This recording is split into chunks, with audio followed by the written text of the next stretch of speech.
Oke, Bismillahirrahmanirrahim. Assalamualaikum warahmatullahi wabarakatuh. Waalaikumsalam warahmatullahi Waalaikumsalam wabarakatuh. warahmatullahi Waalaikumsalam warahmatullahi wabarakatuh. Oke, terima kasih Alhamdulillah. teman-teman semuanya yang telah menunggu ya. Kali ini dengan saya akan membawakan sebuah materi yaitu tentang mendesain konten properti yang menjual. Ya mungkin kita perkenalan dulu ya dengan saya, namanya adalah Rian Anggara. Saya itu founder bikinkreatif.id. Basic saya itu adalah graphic designer dan content marketing. Saya masih 22 tahun. Saya aslinya dari Kebumen, Jawa Tengah. Baik, langsung masuk ke materi ya. Pemasaran properti.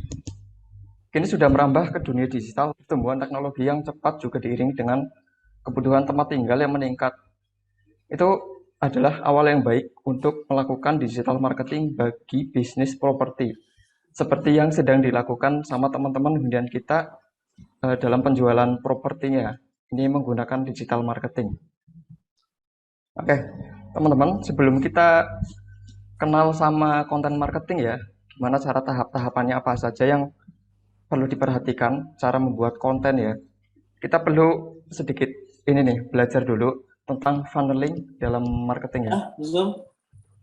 Carmelo Pak, tak naik ini aja. Oke, yang pertama itu adalah membangun kesadaran, teman-teman. Atau yang namanya itu adalah awareness. Nah, setelah orang-orang itu sudah sadar ya, sudah tahu tentang brand atau jasa atau produk kita gitu ya, kita membuat mereka itu masuk ke bagian interest atau tertarik gitu ya. Setelah mereka biasanya sudah tertarik, biasanya mereka itu melakukan mempertimbangkan gitu, ingin beli apa enggak. Gitu. Nah, dalam fase mempertimbangkan ini ya, consideration, biasanya mungkin konsumen ini sudah punya beberapa list gitu ya, list brand-brand masing-masing. Misal kayak kalau perumahan ya, perumahan ini udah punya brand si A, ini rumahnya value-nya ini. Brand B value-nya ini. Itu biasanya kita sebagai konsumen ya, itu mengevaluasi list dari brand-brand tersebut gitu, produk-produknya apa saja yang sekiranya ini cocok loh sama kita ya, dan akhirnya masuk ke tahap pembelian. Nah, kalau udah pembelian sebenarnya di sini ada satu lagi ya, biar pelanggan tuh bisa repeat gitu loh. Dan di sini itu pentingnya membangun branding juga sih di sini ya. Jadi kalau misal kita ngomongin konten, ini semuanya itu berperan penting dalam membangun ini semua ya teman-teman. Oke, selanjutnya konten marketing. Sebenarnya mungkin belum ada yang tahu ya konten marketing itu apa ya. Konten marketing itu bisa disebut raja ya. Ini pernyataan yang sangat tepat karena konten marketing itu bisa mengundang klien, perhatian klien ya. Mereka bisa mau beli gitu produk-produk kita gitu. Terutama kalau misal kita ngomongin tentang properti ya, perumahan ya. Ini ada beberapa contoh-contoh dari konten-konten marketing. Kalau konten marketing kita di dalam konten kita harus tahu tahapan-tahapannya ya. Karena dalam konten itu kan sebelum kita bikin konten ya, awal-awal itu adalah kita untuk menentukan tujuan dari konten. Nah, dalam tujuan konten ini ada dua, biasanya ada dua ya. Yang pertama itu apakah penjualan ataukah branding gitu. Kalau misal di properti, tujuannya pasti kan kebanyakan itu adalah penjualan ya. Kita bikin konten itu kan buat menjual kan. Terutama kayak misal kasusnya kayak kemarin nih, ada suatu perumahan yang misal ada sisa 5 perumahan gitu loh. Jadi kita bikin konten-kontennya itu yang kayak hard selling gitu loh. Jadi di sini kayak misal yang pertama adalah sales closing, itu pembelian. Kalau itu di penjualan ya, itu ada cross sell. Kalau cross sell itu biasanya ini kalau misal kita bikin konten gini, contohnya nawarin produk pelengkap lain, misal nggak sama sekalian ini misal nggak sama sekalian tambah segini dapat mobil misalnya gitu ya. Kalau kita ngomongin perumahan gitu ya, itu bisa juga. itu bisa dibikin kontennya juga. Kalau upsell itu konten-konten lain yang dengan penawaran yang lebih mahal lah gitu ya. Nah, kalau tujuannya adalah branding itu juga banyak, teman-teman. Jadi adalah kita apakah membangun kesadaran, apakah kita membangun kesan di benak konsumen, atau kita menjaga konsumen biar mereka itu loyal gitu loh. Nah, contoh-contohnya dari ini ya konten-kontennya seperti ini teman-teman. Nih, contoh di sini ini adalah konten bisa dikatakan konten selling ya. Karena di sini kita menunjukkan ada harga, ada value-value apa saja yang didapatkan. Terus juga nanti di sini munculin produknya gitu loh. Produk perumahan ini gitu. Jadi clear di situ itu adalah konten untuk menjual gitu. Kalau misal konten yang untuk brand awareness ya, untuk branding ya. Misal kita ingin membangun branding bahwa perumahan milik kita ini adalah perumahan berbasis syariah gitu loh. Jadi di sini kita munculkan bahwa ini ya kayak solusi tepat wujudkan rumah impian dan investasi properti syariah terpercaya gitu. Ini Hanfara lain misal gitu ya. Terus juga ini juga ada misal konten Rosaria. Apa itu konsep properti syariah? Ini masuknya sebenarnya konten edukasi. Jadi di sini selain tentang konten edukasi mengedukasi tok gitu loh, tapi di sini juga membangun brand association bahwa perumahan Rosaria di sini adalah perumahan yang berbasis syariah gitu. Oke, ini ada sedikit tambahan juga. Kalau misal kita dalam membangun branding ya, atau membangun konten ya, bikin konten itu ada beberapa periode-periodenya. Misal di perumahan ya, kalau misal memang perumahan itu adalah perumahan baru gitu. Misal kayak kita ambil contoh ya, perumahan Mahkota Al-Fatih. Mahkota Al-Fatih itu adalah perumahan baru dengan konsep syariah gitu ya. Jadi kita otomatis di awal-awal kita nggak bisa langsung kita jualin gitu loh. Kita nggak bisa langsung apa ya hard selling ngasih produk mungkin bisa ya. Cuman alangkah lebih baiknya kita melewati beberapa tahapan-tahapan berdasarkan periodenya gitu. Yang pertama itu adalah di periode pertama biasanya itu ada beberapa bulan untuk mengenalkan produk kita, brand kita gitu. Nah, ketika misal konsumen kita udah tahu ya, udah tahu bahwa kita adalah perumahan berbasis syariah, berbasis uh, Islam gitu ya. Kita ajak mereka ya, ajak konsumen untuk mengenal lebih jauh, untuk tahu lebih dalam, atau mengajak mereka untuk datang ke lokasi kita, mengecek tempat kita gitu loh. Nah, ketika mereka udah tahu, udah mengajak, udah paham, kita bener-bener kayak perumahan berbasis syariah, kita tinggal mengingatkan konsumen kita untuk, oh ini loh ada penawaran baru, oh ini adalah ini loh bahaya, misal bahaya riba gitu loh. Jadi konsumen itu bisa lebih apa ya teringat kembali, terus juga tahu akhirnya mereka agak ada ketertarikan ya gitu. Ini sebenarnya gampangannya ya ini tiga ini gampangannya gitu. Oke, lanjut. Selanjutnya kita dalam membuat konten kita harus menentukan siapa target market kita.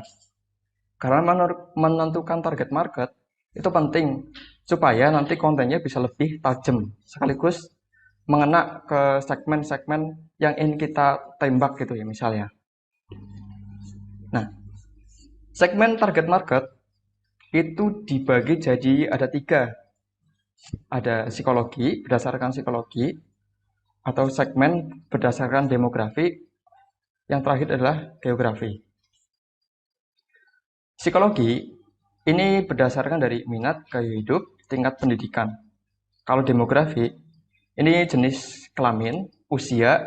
Nah ini kalau di perumahan ya, kalau misal kita bikin konten properti, yang penting ini adalah, ini juga penting nih, dia udah menikah atau belum, ini juga penting. Dan pendapatan dan pekerjaan itu juga penting. Selanjutnya di bagian geografi, ini lokasi pemasaran. Kalau misalnya kita ngomongin tentang lokasi pemasaran ya. Kalau ini perumahan properti ya, ini ada di Cilacap misalnya di Cilacap.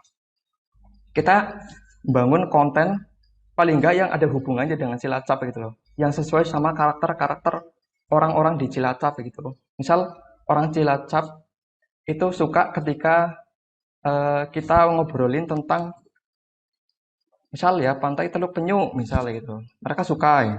Terus ngobrolin tentang apa sih yang ada di Cilacap gitu. Misal itu mereka suka. Jadi kita harus menyesuaikan sama karakteristik orang-orang situ gitu. Terus juga misal contoh ya, ada di Kebumen misalnya di tempat saya ya.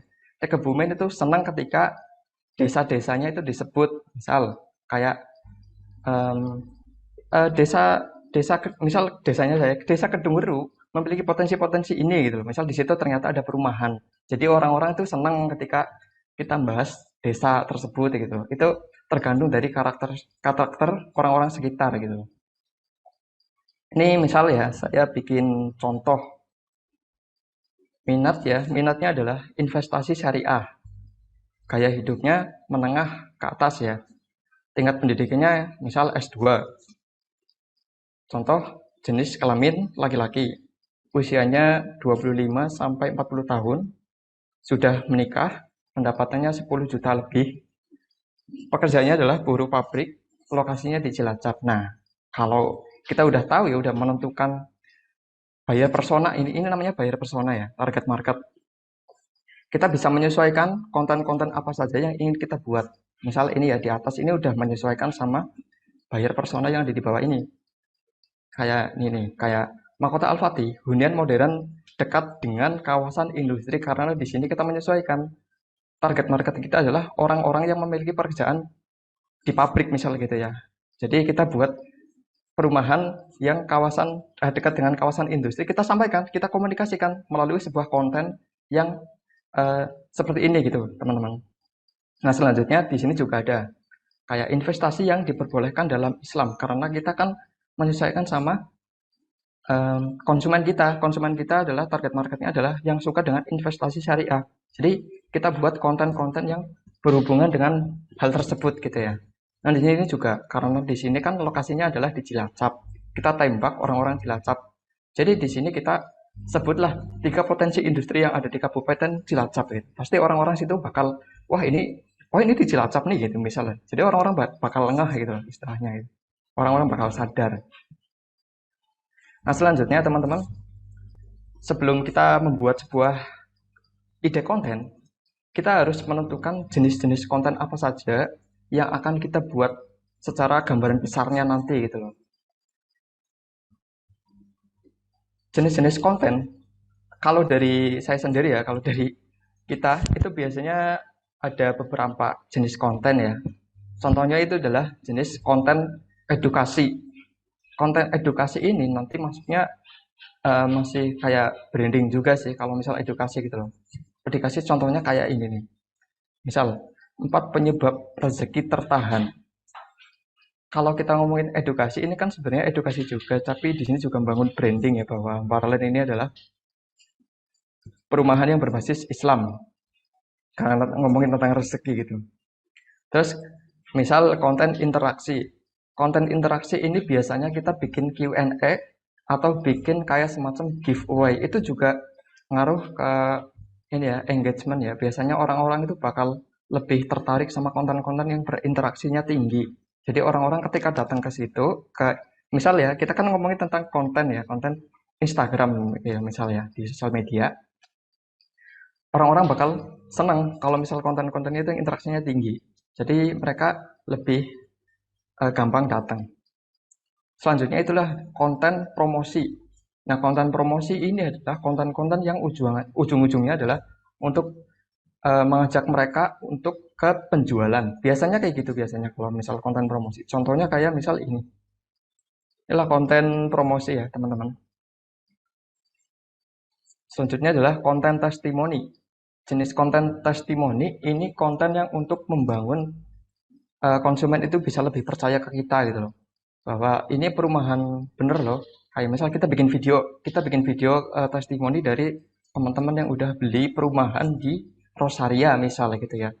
Jadi eh, calon-calon konsumen kita bisa lebih percaya bahwa ini perumahan benar, ini perumahan yang sesuai gitu. Yang selanjutnya adalah konten hiburan. Biasanya konten hiburan itu juga banyak yang minat, kayak misal konten-konten games, konten-konten kayak ini nih, ini konten masuknya interaksi dan hiburan ya, karena ini ada sayembara gitu ya. Oke, selanjutnya setelah kita menentukan jenis-jenis konten apa saja yang ingin kita buat atau konten-konten yang sudah ini ya, sudah siap gitu ya. Kita bikin ide kontennya. Karena kita udah tahu ya target marketnya siapa, jenis kontennya itu apa aja, tujuannya juga udah tahu gitu, udah clear semuanya. Kita bikin konten itu akan terasa lebih mudah gitu.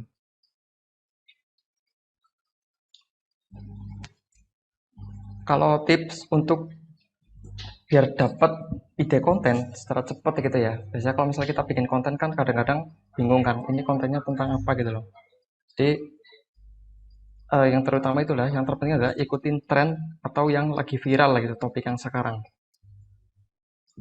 Misal kayak kemarin ada beberapa event-event ya yang lagi tren ya. Kita masuk aja di situ tentang properti.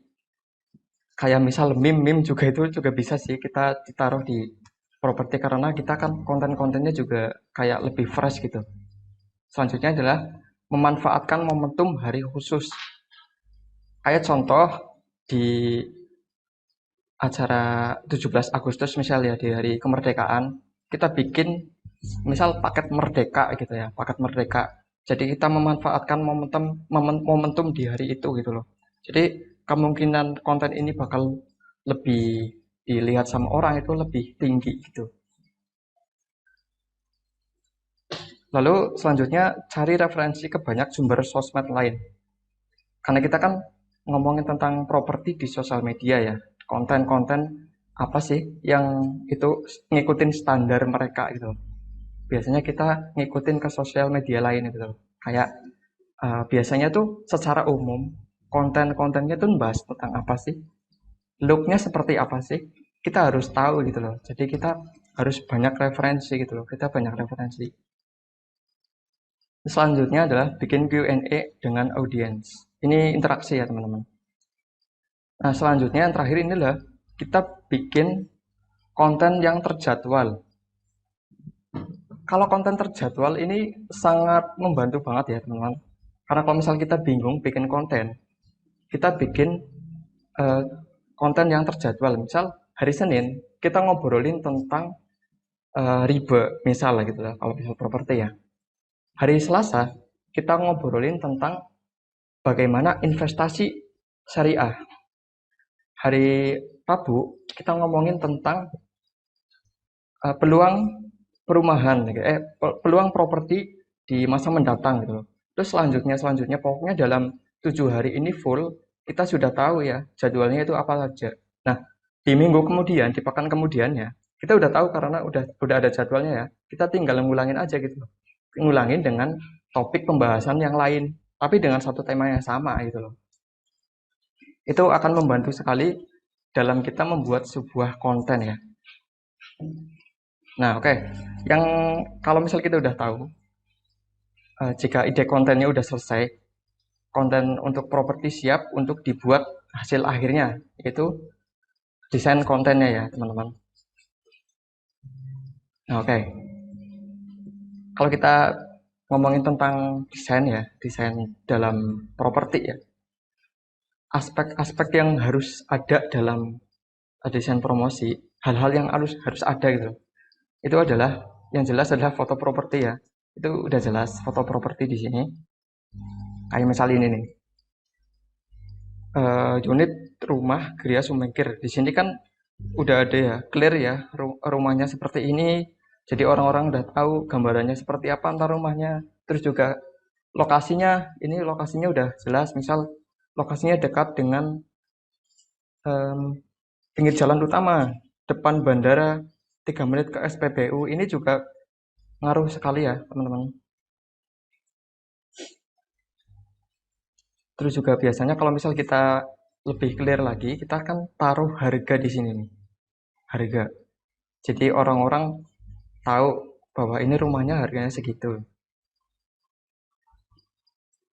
Selanjutnya adalah fasilitas properti.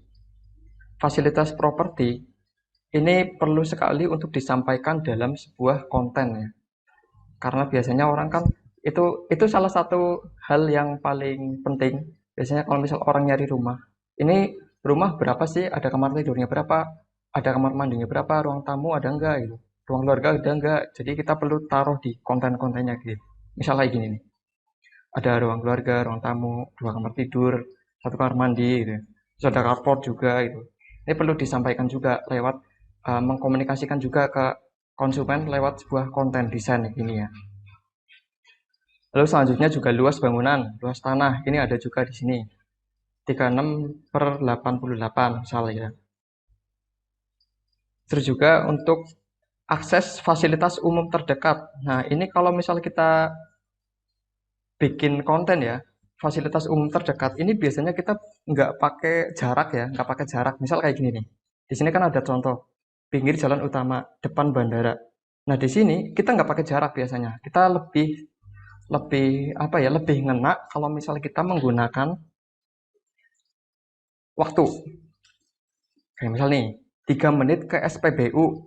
Ini kan orang apa ya, lebih bisa diterima dalam otak ke otak manusia gitu loh, oleh otak manusia ketimbang sama jarak. Kalau jarak kita kan kita jadi kayak apa ya, kurang ada gambaran dah. Tapi kalau kalau waktu kita pasti dapat gitu loh. 3 menit ke SPBU, 5 menit ke alun-alun, 2 menit ke rumah sakit misal gitu loh. Itu orang-orang bakal lebih bisa nerima. Jadi itu strategi yang cukup bagus ya, teman-teman. Nah, oke. Ini selanjutnya adalah tips mendesain konten properti. Itu tipsnya apa saja sih? Itu tipsnya adalah kita harus punya desain yang original. Oke ya, sambil lihat video ya. Desain kita itu harus original, harus punya identitas sendiri. Karena kalau misalnya kita melihat properti ya, pasar properti itu kan orang-orang yang menengah dan menengah ke atas gitu ya.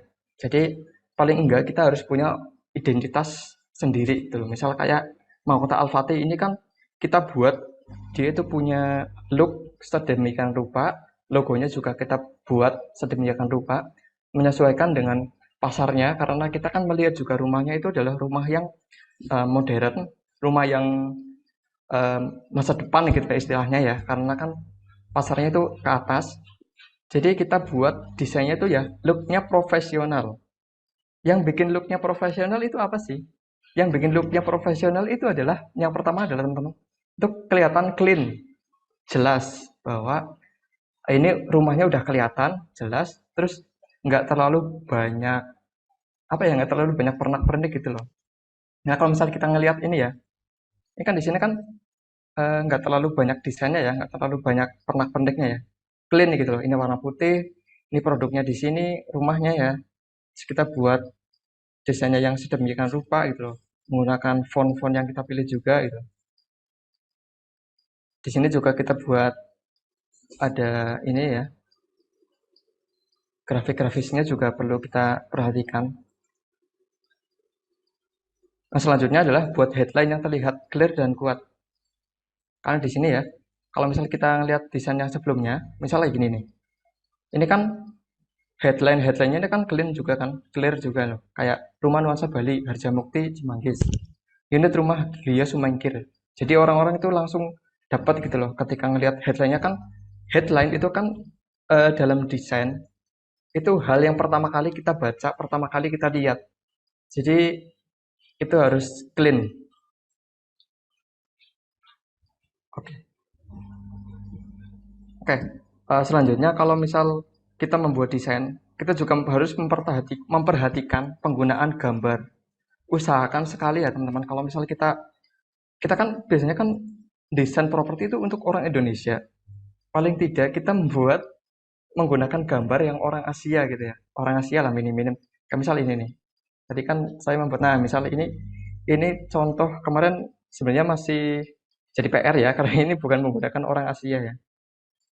Ini contoh yang benar ini karena kita menggunakan orang-orang Asia ya. Jadi orang-orang Asia itulah mirip-mirip orang-orang Indonesia gitu. Itu juga. Oke. Nah, yang keempat itu yang kelima adalah buat layout desain yang umum untuk properti. Nah, sebenarnya kalau kita ngomongin tentang desain buat properti, sebenarnya nggak ada standar khusus ya, nggak ada standar dalam membuat desain properti ini harus kayak gini. Misal harus harus bentuknya harus kayak gini nih, kayak gini nih. Harus harus ada teks-teksnya itu enggak. Sebenarnya enggak ada. Cuman secara umumnya desain properti itu ada loh.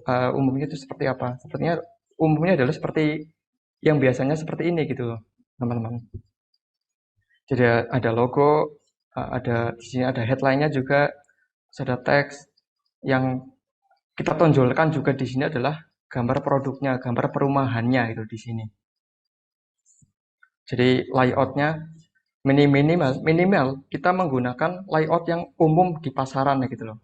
Tapi sebenarnya nggak ada standar juga karena kita desain itu kan sekreativitas mungkin ya gitu loh. Kalau misalnya kita membuat desain. Yang keenam adalah kita bikin desainnya itu lebih bervariatif. Misal ini kan menggunakan animasi bergerak gitu ya. Jadi biasanya kalau video itu kan engagementnya itu lebih tinggi ketimbang gambar yang diem gitu loh. Jadi kita bikin animasi bergerak gitu.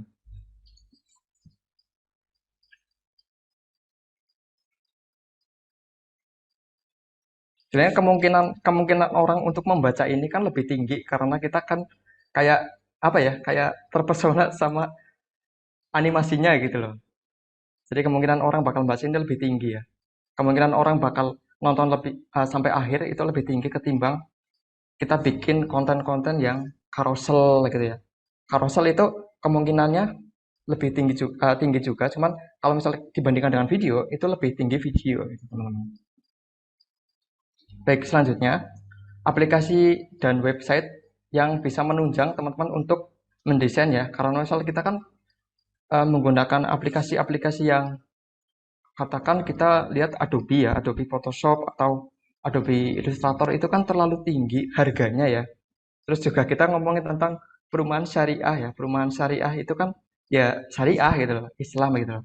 Jadi paling tidak kita usahakan menggunakan aplikasi yang aman, aplikasi yang bukan apa ya, tanda kutip itu crack gitu ya. Karena crack itu kan sama saja kita menggunakan apa ya, istilahnya kita menggunakan kita jadi taksi tapi mobilnya kita mencuri gitu loh. Jadi itu jangan jangan sampai terjadi gitu loh. Jadi kita menggunakan aplikasi yang gratis ya teman-teman.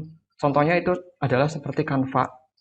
Ini biasanya juga kalau misal kita desain perumahan ya, karena kan dalam properti ini pembuatan konten ini adalah konten untuk didistribusikan oleh para marketer-marketer online ya. Jadi kita ngirimnya itu dalam bentuk file Canva. Jadi nanti teman-teman marketer online di hunian kita itu bisa mendesain lagi gitu loh dengan Canva. Karena Canva ini adalah aplikasi yang paling friendly ya teman-teman. Jadi bagi teman-teman yang belum bisa desain atau yang masih bingung cara desainnya itu bisa menggunakan Canva ya. Ini aplikasinya ada di website jadi nggak perlu download lagi. Itu juga gratis seperti Vpic Editor dan Inkscape. Kalau khusus Affinity Designer ini biasanya kita pakai menggunakan Affinity Designer. Kenapa nggak pakai Corel? Karena Corel juga masuknya crack sih teman-teman. Corel itu masuknya juga crack juga kalau biasanya kita pakai. Karena kalau misalnya kita beli sendiri, beli secara resmi ya, itu harganya sangat tinggi. Kita belum siap dengan harga itu.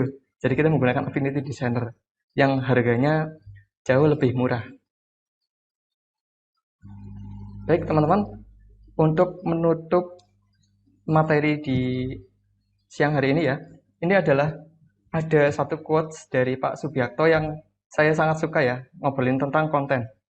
Jadi beliau itu berkata, konten yang bagus nggak akan membuat produkmu jadi bagus, tapi konten yang jelek akan membuat produkmu jadi jelek.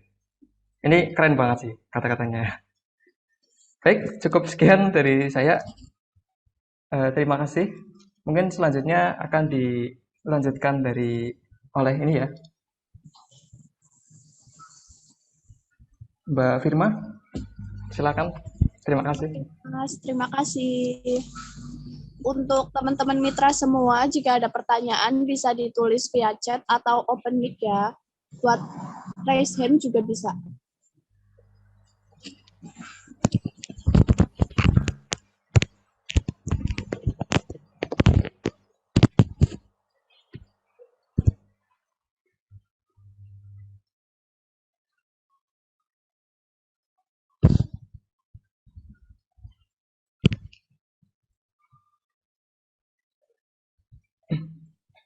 Untuk sesi tanya jawab itu sekitar 20 menit. Jadi buat Oh ya, silakan. silakan bagi teman-teman yang ingin bertanya atau ada yang ingin menambahkan ya, dipersilakan.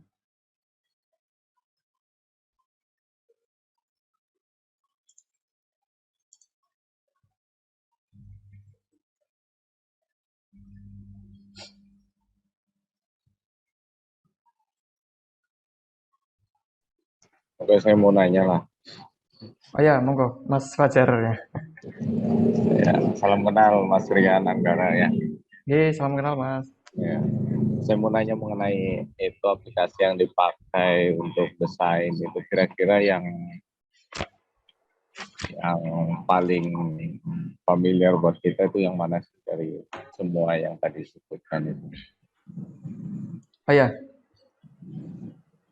baik, langsung saya jawab ya, nggak apa-apa ya. Oke, terima kasih Mas Fajar pertanyaannya ya. Pertanyaan adalah desain apa yang paling familiar, aplikasi desain apa yang paling familiar untuk digunakan bagi teman-teman semua gitu ya. Aplikasi yang paling familiar itu adalah kalau menurut saya ya, itu Canva Mas Fajar ya. Karena di sini Canva itu sangat mudah untuk dipelajari. Terus di situ juga udah banyak template ya. Jadi kita tinggal tinggal bikin aja gitu loh. Tinggal ngedit-ngedit teksnya, tinggal mindah-mindah shape-nya mungkin ya bentuk-bentuknya ya. Jadi kita lebih gampang gitu loh bagi misal saya adalah desainer pemula gitu ya. Saya nggak tahu gimana sih cara menggunakan tools-tools yang ada dalam ini ya aplikasinya ya. Jadi saya tuh lebih suka pakai Canva gitu loh. Kalau misal saya adalah desainer pemula ya, karena di Canva itu adalah sangat sangat friendly sekali gitu sih. Jadi gitu Mas Fajar. Jadi saya rekomendasikan menggunakan Canva gitu. Terima kasih Mas Rian. Iya, sama-sama Mas. Ada pertanyaan dari Rumah Halal kita, bagaimana tips mengambil foto yang bagus, terutama saat di lokasi yang masih bentuk lahan? Oh iya, baik terima kasih. Untuk foto ini ya, foto yang masih dalam bentuk lahan ya. Sebentar, saya ada contohnya apa ya?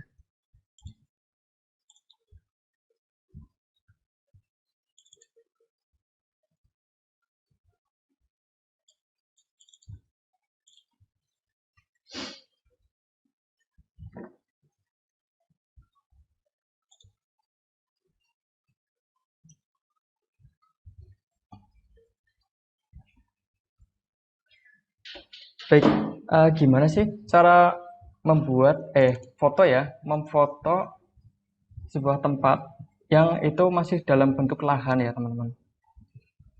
Jadi yang perlu diperhatikan ketika kita memfoto sebuah lahan itu kan sebenarnya kan ya di mana-mana datar ya, belum ada perumahannya, belum ada apa-apanya ya di atas ya, masih ladang hijau. Kalau itu bentuknya masih udah datar ya, udah ladang, udah hijau, rumput semua gitu.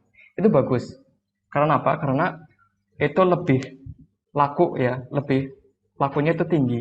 Karena orang-orang ngelihatnya itu, oh ini gampang nih, udah datar, nggak perlu kita nguruk lagi, nggak perlu kita macul-maculin lagi gitu ya. Jadi gimana tipsnya sih?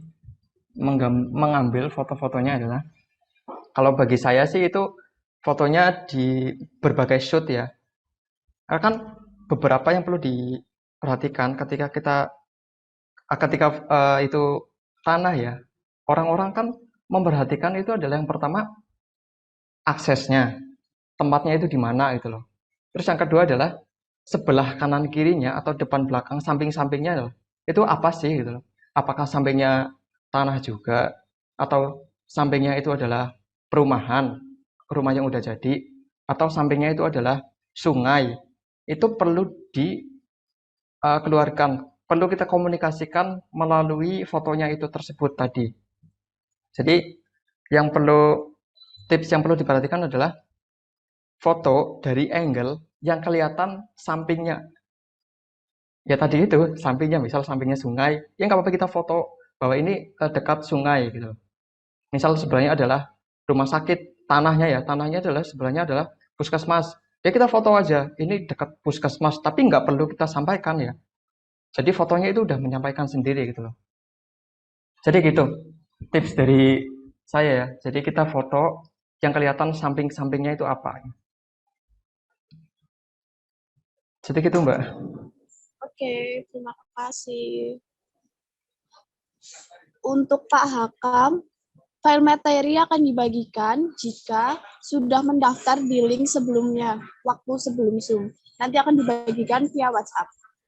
Terus Mas Rian ada pertanyaan lagi nih dari Pak Imam. Mau tanya, kalau calon konsumen baru tanya harga itu gimana cara jawabnya ya?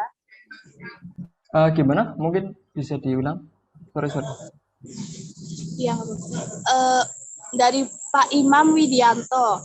Mau tanya, kalau calon konsumen baru tanya harga itu gimana cara jawabnya ya? Kalau konsumen baru tanya harga. Kalau iya, kalau itu urusan ini sih, urusan CS apa ya? Kalau saya sih ngomongin tentang konten-konten aja itu, Mbak.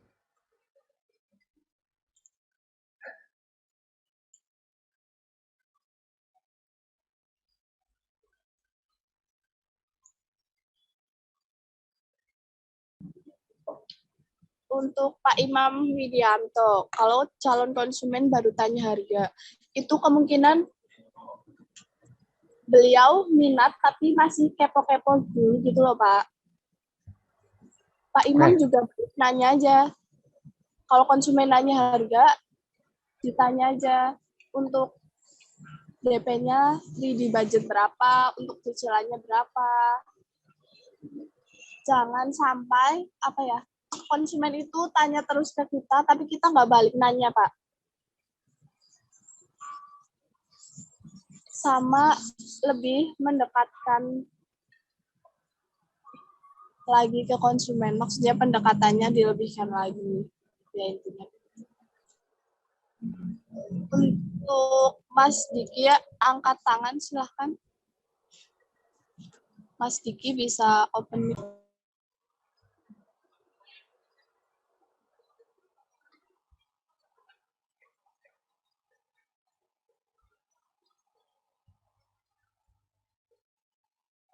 Untuk Mas Rian, mungkin ada rekomendasi waktu untuk penguploadan kontennya. Biasanya kan jam-jamnya ada tertentukan, jadi mungkin ada sedikit mungkin tips dari Mas Rian ketika untuk upload kontennya. Terima kasih.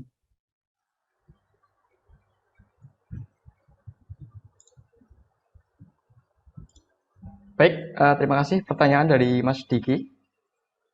Gimana kita mengupload ya? Kita upload konten-kontennya itu di jam-jam apa aja yang bagus gitu loh. Jadi kalau misalnya kita ingin mengupload ke sosial media ya, ke Instagram ya terutama, kita harus memperhatikan jam tayang ya. Jam tayang itu kapan? Jam postingnya itu kapan? Nah, cara kita tahu jam postingnya itu yang terbaik itu kapan? Kita perlu yang pertama itu adalah riset target marketnya kita siapa, apakah mereka itu seorang pekerja Nah, pekerja ini harus tahu pekerja ini biasanya mereka itu buka Instagram itu pas kapan sih gitu. Ataukah target market kita adalah ibu-ibu. Nah, ibu-ibu biasanya buka HP itu pas kapan sih? Nah, itu beda, teman-teman. Apakah dia adalah seorang mahasiswa? Buka HP-nya kapan? Itu semuanya beda-beda semua. Misal ya, kalau ibu-ibu, kalau kita ngomongin pagi, paginya ibu-ibu itu adalah jam 4 sampai jam 5. Itu pagi-pagi. Tapi kalau bapak-bapak ya, kalau bapak-bapak pekerja kantor, terutama kita ya, itu paginya adalah jam 6 sampai jam 7. Kalau mahasiswa ya, mahasiswa itu paginya adalah antara jam 7 sampai jam 9-an. Itu pagi buat mereka. Maksudnya pagi bagi mereka itu apa? Maksudnya di sini adalah jadwal ketika kita mengupload konten itu, konten tersebut gitu loh. Misal konten tentang ucapan selamat pagi gitu ya. Jadi kita ternyata targetnya adalah mahasiswa, anak-anak muda gitu loh. Jadi kita uploadnya di jam 8, jam 9-an. Misal ya. Tapi kalau misal kita konten tentang penjualan, nggak mungkin kita pagi-pagi ya. Kalau misal kita konten tentang penjualan, kita biasanya di jam-jam tertentu, di jam-jam mereka lagi istirahat, di jam-jam ketika mereka udah apa ya istilahnya itu udah nyantai, udah nggak ada kerjaan, udah nggak ada kegiatan lagi gitu loh. Kayak misal contoh mereka udah di rumah,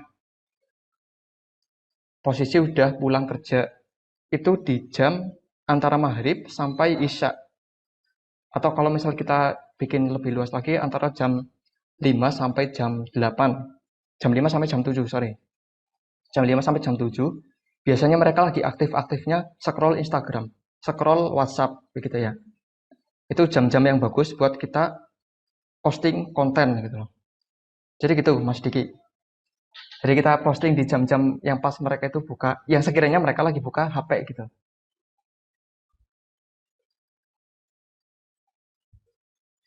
Makasih, Mas. Iya. Oke, untuk selanjutnya ada pertanyaan dari Bu Nenden. Bagaimana buat konten yang rumahnya desain request karena yang sudah jadi rumahnya beda-beda, tapi akhirnya yang datang konsumen yang standar. Kalau sasarannya menengah ke atas biar dapat cash-cashan gimana ya dengan konsep itu? Silakan Mas Rian.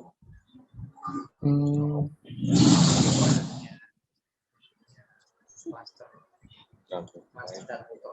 dari Mbak siapa tadi? Mbak Siti ya? Sorry. Dari Bu Nenden, foundernya Cluster Darmo Permai.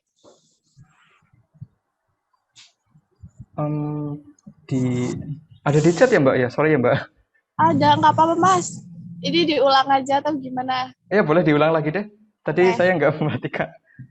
Ya, nggak Sambil apa-apa. saya catat ya. Sorry. Oke. Bagaimana buat konten yang rumahnya desain request karena yang sudah jadi rumahnya beda-beda.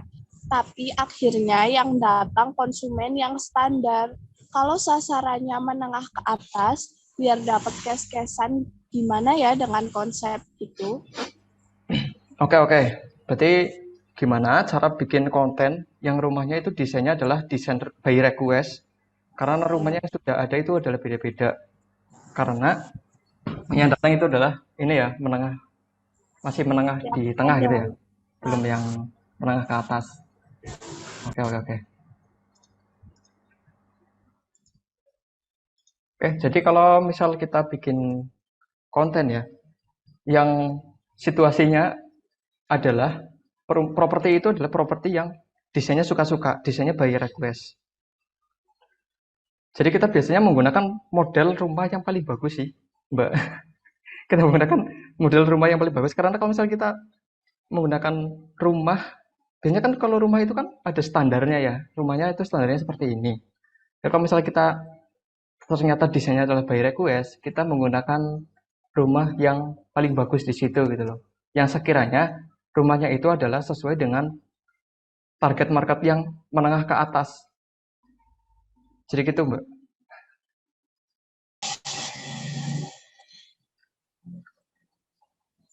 Oke, bagaimana Bu Nenden? Apa sudah jelas jawaban dari Mas Rian? Gini, Boleh pakai suara ya? Ayo boleh Mbak, biar lebih Oh, jelas lagi boleh, ya. silahkan Bu Denden. Iya. Ini kan saya kan membuka request desain gitu kan. Oh, Nah, nah tapi ternyata yang datang itu menengah ke bawah gitu. Jadi malah mintanya harganya segini gimana gitu kan. Terus karena kita membebaskan gitu, jadi yang datang kayak gitu kan. Akhirnya kan kelihatan kurang cantik gitu kan, udah beda-beda, rumahnya juga nggak bagus karena kita menyesuaikan anggaran yang mereka minta gitu.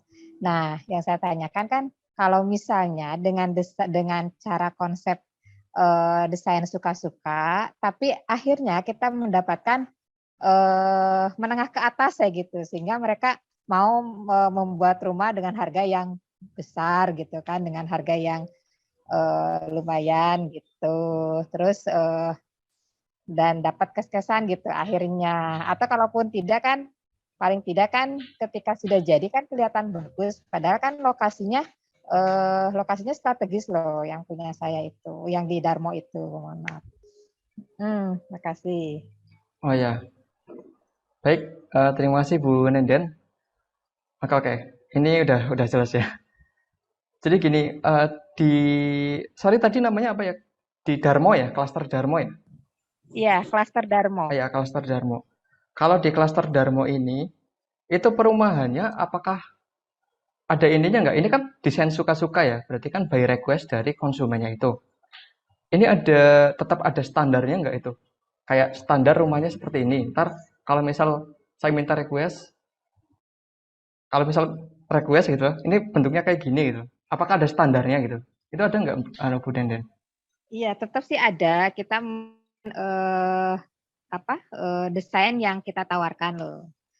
Kemudian terus standar ada, kita sih tetap ngasih 2 pilihan ya, kayak speknya yang bagus ini, spek yang standar ini gitu kan. Tapi itu kembali lagi akhirnya memilih yang biasa aja gitu. Oh ya. Apa di Baik. saya itu gitu kan. Oke. Oke Bu Nenden. Jadi kalau saran saya gimana ya? Saran saya secara pribadi kalau misal ini kan tadi ngomongin tentang strategi ya, strategi gimana caranya biar dapat klien yang konsumen yang ini ya, pembeli yang menengah ke atas. Jadi mungkin apa ya? Secara pribadi ya Bu ya, ini sorry ya. Mungkin jangan kasih mereka pilihan untuk memilih perumahan yang ini sih, yang tadi itu gitu loh, yang standar itu. Ya udah kita kasih pilihan aja yang besar-besar aja sekalian gitu loh. Oh iya kayak gitu. Ya mungkin itu sih saran dari saya. Jadi kalau misal ada klien ya, kita ngomongin secara universal lah ya, nggak cuma perumahan aja ya. Kalau misal cara kita biar dapat klien yang besar gimana sih gitu. Cara biar kita dapat konsumen yang menengah ke atas itu gimana sih? Ya berarti kita harus memantaskan diri kita ya. Kita apa ya? Kita kasih mereka ruang, kasih mereka pemantasan buat mereka gitu loh. Kayak misal contoh tadi, kayak misal kasusnya Bu Nenden, misal mungkin alangkah lebih baiknya ya, maksudnya bagi saya gitu, mungkin kasih pilihan yang nggak memungkinkan buat orang-orang yang menengah ke bawah itu tadi itu masuk gitu loh. Jadi kayak masuk, oh nggak jadi deh, ini karena harganya tinggi gitu. Tapi kalau misalnya mereka kasih ruang masuk, oh ini ada nih yang kecil, ya udahlah ngambil yang kecil. Gitu. Oh ini ada yang kecil, ini yang membeli kecil. Gitu. Jadi kemungkinan orang yang tadi itu yang menengah ke bawah itu masuk ya karena kita kasih ruang gitu sih. Kemungkinan kayak gitu sih Bu Nenden. Iya. Ya. Oke, terima kasih. Iya, sama-sama Bu. Oke, monggo dilanjut.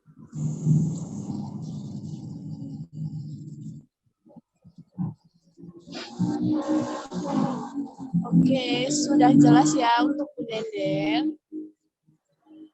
Iya, sudah jelas, Mbak. Oke. Ada pertanyaan dari Kak Siti Ika Fatmawati. Bismillah, izin bertanya.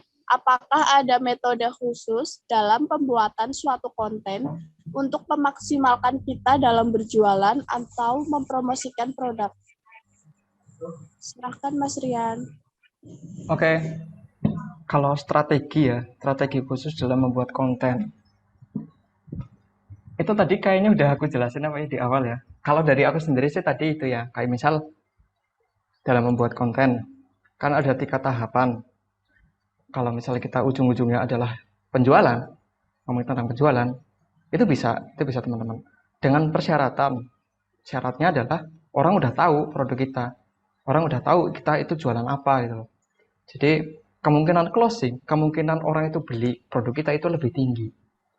Jadi kalau misal emang ya, kalau misal saya punya produk misal saya punya produk pensil, pensil.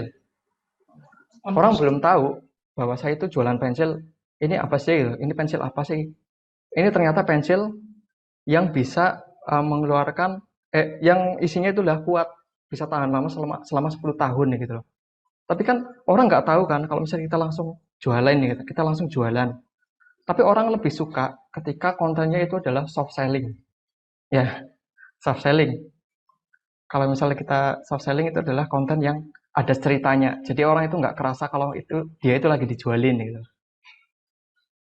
Jadi itu sih, mungkin beberapa tipsnya adalah buat konten yang soft selling, yang ada unsur ceritanya. Orang itu senang diceritain, tapi nggak senang dijualin.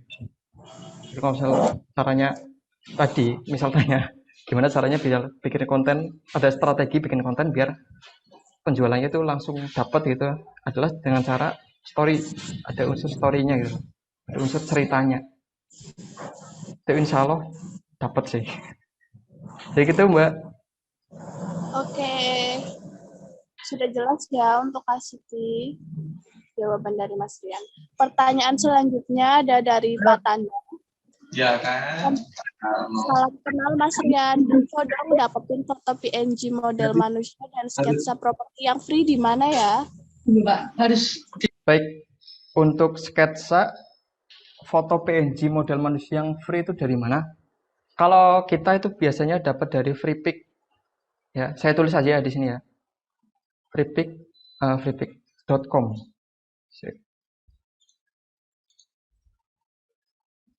freepik.com Flash.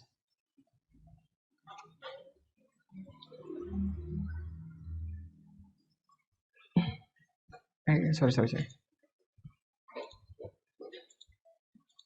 PNG. Oh iya, sip.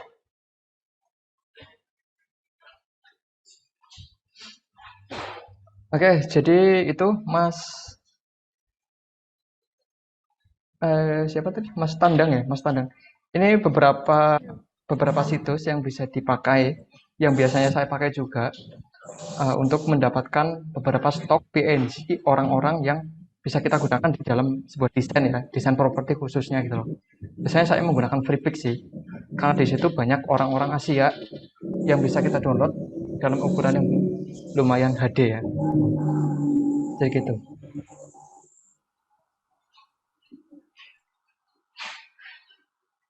Baik, Mbak Prima, bisa dilanjutkan. Oke, untuk selanjutnya, apakah boleh konten gambar kita tambahin foto sendiri? Oke, jadi saya jawab dulu ya, Mas Imam Widianto. Apakah boleh konten gambar kita ditambahin foto sendiri? Itu tergantung tujuannya ya. Apakah memang ini kontennya adalah konten untuk personal branding atau konten untuk jualan? Misal kalau memang itu adalah konten untuk personal branding, ya nggak apa-apa kita tambahin foto kita sendiri gitu loh. Tapi kalau misalnya ini kontennya adalah tujuan adalah untuk penjualan sebuah produk, kalau misalnya kita tambahin foto kita sendiri, nggak apa-apa. Lebih baiknya lagi, lebih bagusnya lagi ketika kita udah terkenal, itu lebih bagus lagi. Karena itu akan mendorong penjualan gitu. Jadi gitu sih, nggak apa-apa. Tapi saya sarankan jangan dulu sih, karena kalau misalnya kita menggunakan foto kita sendiri, kalau memang tujuannya adalah penjualan produk, apalagi kalau misalnya ini produk baru dan kita belum begitu dikenal sama audiens, konsumen, alangkah lebih baiknya itu nanti dulu sih, bertahap gitu.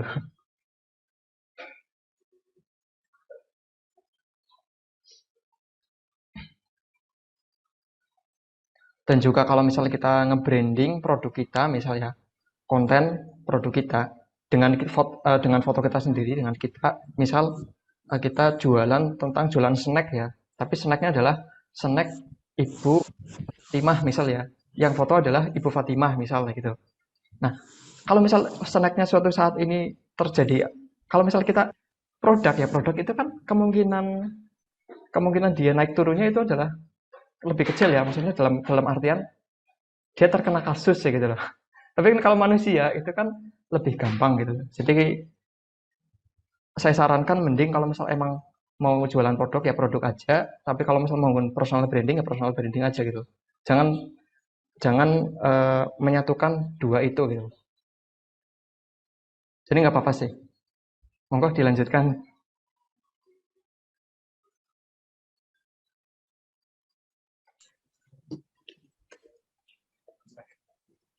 Oke, pertanyaan yang terakhir ada dari Pak Irsyad.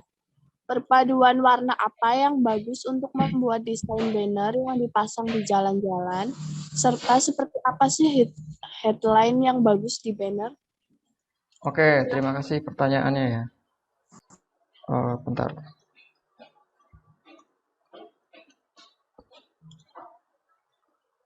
Baik, gini. Perpaduan warna apa aja yang bagus untuk membuat desain banner yang dipasang di jalan-jalan? Baik, ini bagus banget pertanyaannya ya. Terima kasih Mas Irsyad. Karena biasanya kalau misalnya kita bikin konten kan juga perlu kita perhatikan konten ini ntar buat apa gitu loh. Ternyata ini kan ada juga misal desain untuk banner yang di jalan gitu loh. Yang perlu kita perhatikan ketika kita membuat banner di pinggir jalan. Jadi banner itu kan di pinggir jalan itu kan orang lihatnya itu kan sekilas ya. Jadi kayak ini banner orang lewat bus gitu kan.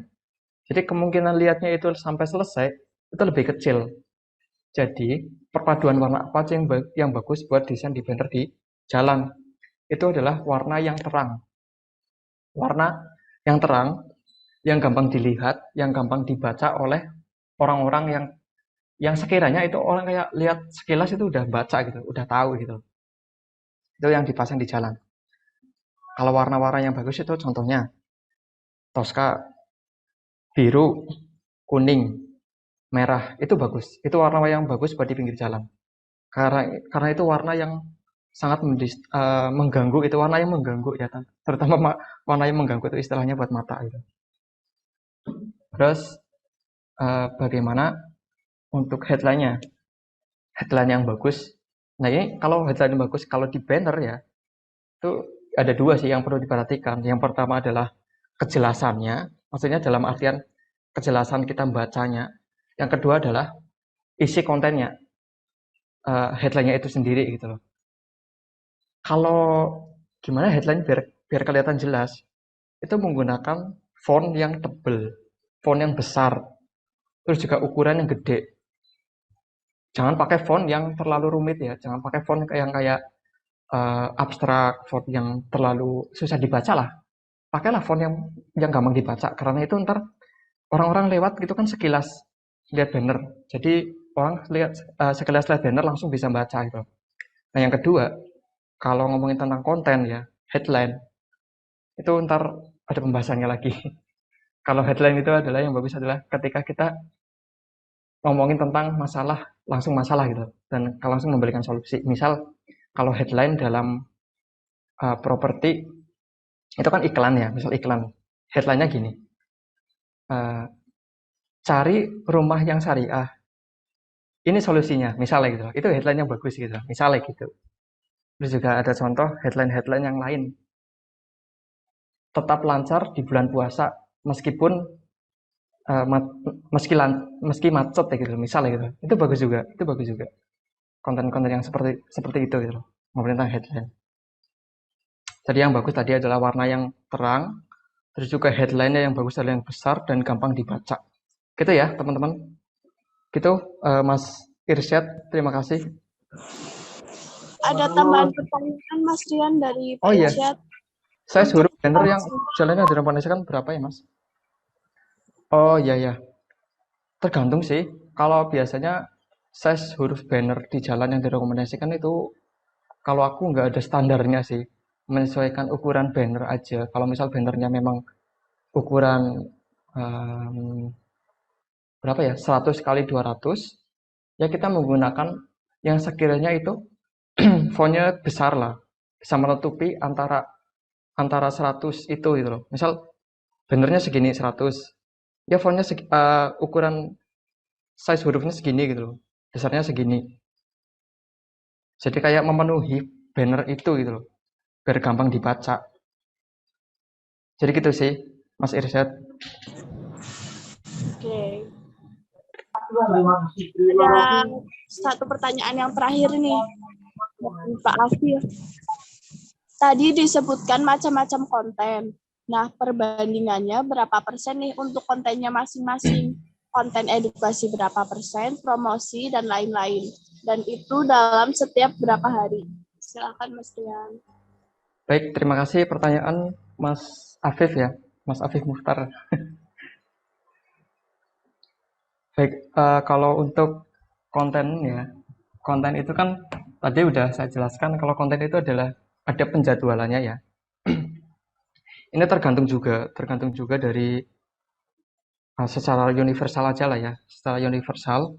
Kalau memang ini produknya adalah brandnya adalah brand yang udah dikenal sama orang, berarti konten-konten yang kayak promosi tadi itu paling enggak kita ya cuman butuh sekitar 30% aja sih kalau misal promosi ya. Lainnya ya udah kita bikin konten-konten yang cuman ngingetin ngingetin udah ini belum, misal pakai apa ya?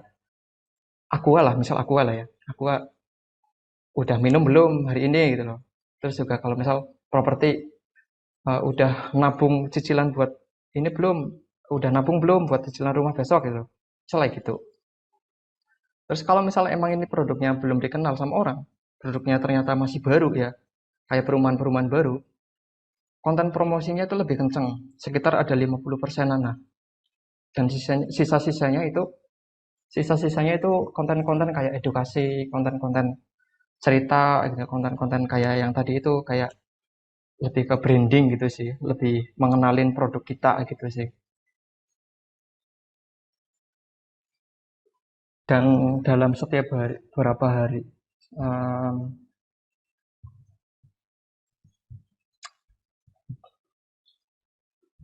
kalau dalam seminggu, biasanya itu kalau misal kontennya ternyata konten itu baru ya, produk baru ya gitu, produk baru, perumahan baru ya. Kita kan ada misal ada 7 hari ya. Jadi kayak mungkin ya Senin itu konten promosi, Selasa konten edukasi, Selasa Rabu itu konten promosi lagi, hari Kamis itu konten hiburan. Ya kayak biar orang tuh nggak dijualin terus itu kan pusing gitu kan ya. Terus hari Jumat, dari Senin, Selasa, Rabu, Kamis, Jumat itu konten promosi lagi. Hari Sabtunya konten games, misalnya gitu lah. Jadi kayak nggak melulu tentang konten promosi terus gitu loh. Kalau misal di awal-awal. Jadi gitu Mas Afif, kurang lebih seperti itu. Oke. Mas Rian ada bonus satu pertanyaan lagi dari rumah halal kita. Ini yang terakhir ya buat teman-teman mitra semua karena ada tambahan setelah ini. Oh ya, satu lagi idealnya untuk konten video durasi yang tepat itu berapa detik ya? Silahkan Mas Rian. Idealnya untuk konten video durasinya tepat itu berapa detik? Kita harus tahu ya konten ini tadi kembali lagi kayak Mas Irsya tadi, kita harus tahu konten ini ntar tujuannya untuk didistribusikan di mana. Kalau memang kontennya ini adalah konten yang diupload di WhatsApp, status WhatsApp ya, berarti kita menggunakan video yang durasinya sekitar kurang dari 30 detik atau 30 detik pas gitu loh. Jadi kemungkinan di share-nya itu lebih tinggi ketimbang konten yang terlalu panjang, kayak misal 1 menit 2 menit itu orang udah males duluan ya gitu loh. Kayak contoh aja lah, contoh aja ya, kayak misal konten itu untuk didistribusikan di TikTok. Orang biasanya nge-scroll TikTok itu kan cepet ya. Sedangkan algoritma TikTok, algoritma TikTok itu kan konten paling enggak itu konten harus dilihat sampai selesai. Gimana sih caranya biar orang itu nonton dari awal sampai selesai? Karena nanti kan komunikasi pesan yang kita sampaikan lewat video itu kan tersampaikan semua. Jadi buatlah konten itu sekitar idealnya adalah 15 sampai 30 detik gitu, Mbak.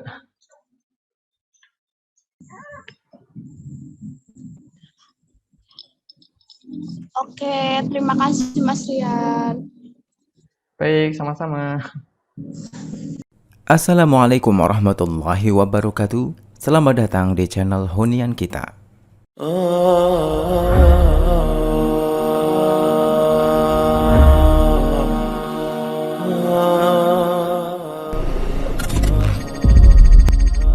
Kaum muslimin rahimakumullah. Sebuah tawaran menarik khusus bagi Anda yang saat ini sedang mencari lokasi untuk berinvestasi properti di lokasi pengembangan wilayah kota Cilacap dengan kenaikan nilai investasi yang baik. Kria Sumingkir bisa menjadi salah satu alternatif penempatan dana investasi Anda. Terbukti dengan rencana pengembangan jalan bebas hambatan dengan 2 exit tol di dekat lokasi kami. Beralamat di Jalan Raya Pelanjan, Lebeng, RT 01 RW 02, Kedung Banteng Kidul, Sumingkir, Kecamatan Jeruk Legi, Kabupaten Cilacap, Jawa Tengah. Kami menyediakan 8 kapling siap bangun dengan legalitas sertifikat yang telah kami pecah per bagian dengan ukuran 87 sampai 104 meter persegi. Kami tambah dengan tambahan fasilitas free design rumah dengan konsep kekinian dengan 2 pilihan tipe rumah. Pertama, tipe 3688 dengan 2 kamar tidur, 1 kamar mandi, ruang tamu, ruang keluarga, dan 1 carport. Dan yang kedua tipe 4599 dengan 2 kamar tidur, 1 kamar mandi, ruang tamu, ruang keluarga, dan 1 carport. Dan bonus revisi 3 kali desain rumah untuk Anda yang menginginkan investasi tanah dan bangunan dengan konsep desain suka-suka bertajuk wujudkan rumah impian jadi nyata. Kria Sumingkir memiliki akses lokasi yang super mudah dan desain kami juga mengusung konsep pembiayaan syar'i tanpa denda dan tanpa sita dengan waktu pelunasan kisaran 3-5 tahun. Jadi tunggu apa lagi? Segera hubungi marketing terdekat kami di kota Anda dan dapatkan hunian yang nyaman untuk Anda dan keluarga tercinta. Hunian Kita, wujudkan impian jadi nyata.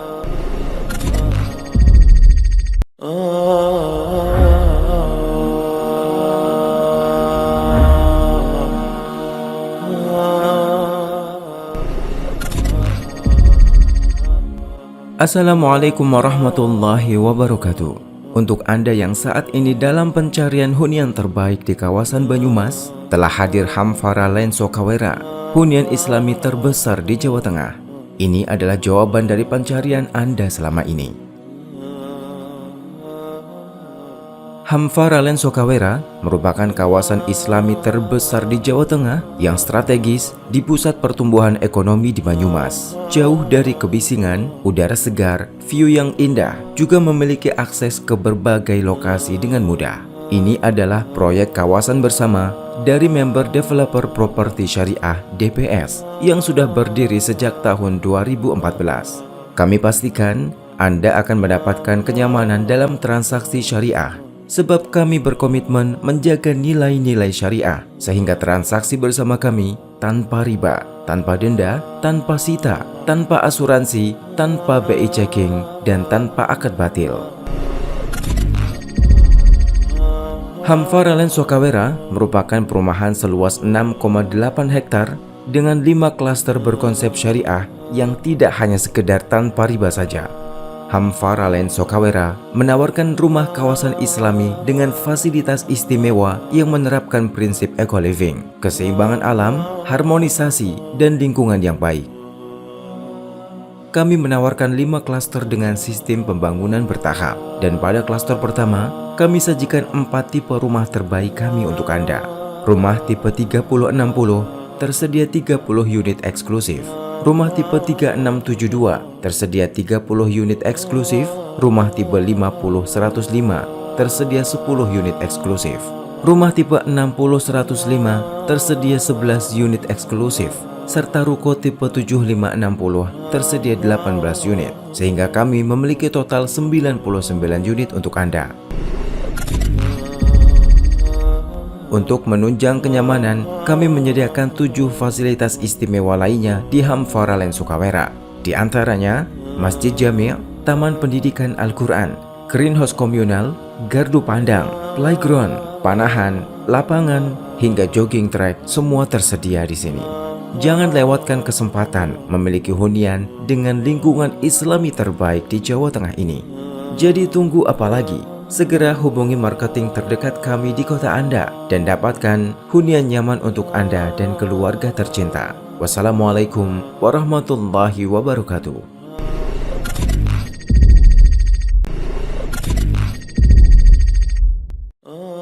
Untuk Anda yang sedang mencari hunian Islami dengan harga terbaik di Purwokerto, telah hadir Rosharia Residence, hunian Islami terintegrasi di Purwokerto. Ini adalah jawaban dari pencarian Anda selama ini. Rosharia merupakan kawasan Islami yang memberikan suasana lingkungan yang mendukung ketakwaan penghuninya, serta memberikan solusi skema kepemilikan rumah dengan transaksi yang halal, menenteramkan semua pihak, dan insya Allah menjadi keberkahan bersama. Ini adalah proyek kawasan bersama dari member Developer Properti Syariah DPS yang sudah berdiri sejak tahun 2014. Kami pastikan Anda akan mendapatkan kenyamanan dalam transaksi syariah, sebab kami berkomitmen menjaga nilai-nilai syariah, sehingga transaksi bersama kami tanpa riba, tanpa denda, tanpa sita, tanpa asuransi, tanpa BI checking, dan tanpa akad batil. Rosharia berdiri di atas lahan seluas 1 hektar lebih dengan lokasi strategis di samping Masjid Jami', hanya 5 menit dari Terminal Purwokerto, Rumah Sakit Dadi Keluarga, hingga pom bensin Karangnanas. Dan pastinya dekat juga dengan berbagai fasilitas umum lainnya di Purwokerto, serta berada di lingkungan yang sudah ramai dengan perumahan serta hunian penduduk.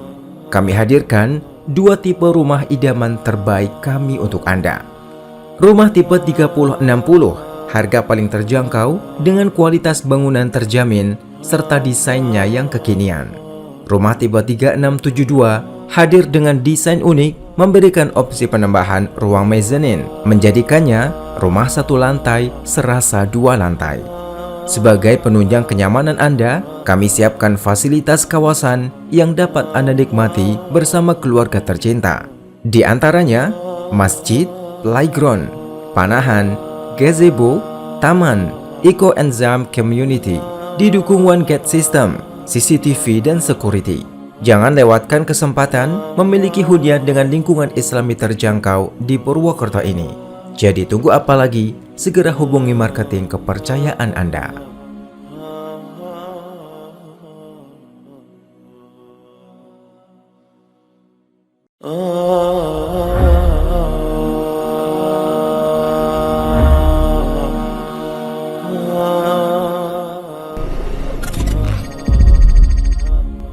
Assalamualaikum warahmatullahi wabarakatuh. Telah hadir di kota Cilacap, perumahan Mahkota Al-Fatih tahap 3 Premium Prime Residence, sebuah kawasan eksklusif dengan konsep baru, desain baru, dan pastinya harga yang baru dan kompetitif. Mahkota Al-Fatih tahap 3 merupakan konsep perumahan dengan desain gaya Skandinavian, minimalis, modern dan elegan, dan eksklusif yang indah seperti di negara-negara Eropa. Perumahan Mahkota Al-Fatih tahap 3 ini merupakan pelestarian dengan teknologi dan teori modern yang memperhatikan bagaimana ruang digunakan, serta berusaha membangun kenyamanan dan ketenangan di setiap sudutnya. Menerapkan prinsip keseimbangan alam, harmonisasi, dan lingkungan yang baik. Jika Anda sedang mencari perumahan premium, eksklusif, dan strategis di kota Cilacap, perumahan Mahkota Al-Fatih adalah paket lengkap yang dapat menjawab semua kebutuhan Anda. Dibangun oleh developer yang berpengalaman lebih dari 20 tahun yang sudah tidak diragukan lagi kiprahnya di dunia pengembangan kawasan, yaitu Pesantren Properti Sentolo, Yogyakarta, dengan proyek-proyek diantaranya Balai Tuanku Wonogiri, Balai Tuan Kumbah Jono Jogja, Geraha Pusaka Magetan, serta Gria Sumingkir Cilacap, dan didukung penuh oleh tim dari huniankita.co.id. Mahkota Al-Fatih tahap 3 menghadirkan 7 tipe klaster dengan total 124 unit eksklusif yang siap Anda pilih dan miliki segera. Di antaranya, Akasia B, rumah satu lantai ukuran 7x10, tersedia sejumlah 51 unit. Amarilis, rumah satu lantai ukuran 6x12, sejumlah 15 unit. Akasia A, rumah satu lantai ukuran 6x12,5, sejumlah 19 unit. Asoka, rumah dua lantai ukuran 7x12, sejumlah 5 unit. Alamanda, rumah dua lantai ukuran 7x12, sejumlah 12 unit. Dan unit anyalir, yaitu ruko dua lantai ukuran 4x15, sejumlah 23 unit. Perumahan Mahkota Al-Fatih tahap 3 di Cilacap ini tentu saja merupakan perumahan syariah eksklusif dan sangat strategis sebagai jawaban akan kebutuhan rumah impian Anda saat ini. Sebagai bagian dari properti syariah, kami pastikan transaksi bersama kami tanpa riba, tanpa asuransi, tanpa denda, tanpa BI checking, tanpa sita, tanpa akad batil, serta tanpa KPR Bank. Dengan lokasi yang sangat strategis, tepat di samping jalan utama Cilacap Wangon, di depan Bandar Udara Tunggul Wulung Cilacap. Berada dekat di rencana pembangunan exit tol Cilacap, serta tak jauh dari akses penunjang kebutuhan sehari-hari hingga sekolah dan kampus. Mahkota Al-Fatih akan menjadi rumah terbaik bagi Anda. Di samping sangat strategis, kami lengkapi pula dengan fasilitas premium di Mahkota Al-Fatih. Di antaranya, Masjid Jami', Smart Home, CCTV kawasan, jogging track, taman bermain, hingga gedung pertemuan. Tunggu apa lagi? Pastikan Anda menjadi bagian dari Mahkota Al-Fatih. Untuk informasi dan pemesanan, segera hubungi marketing terdekat kami di kota Anda.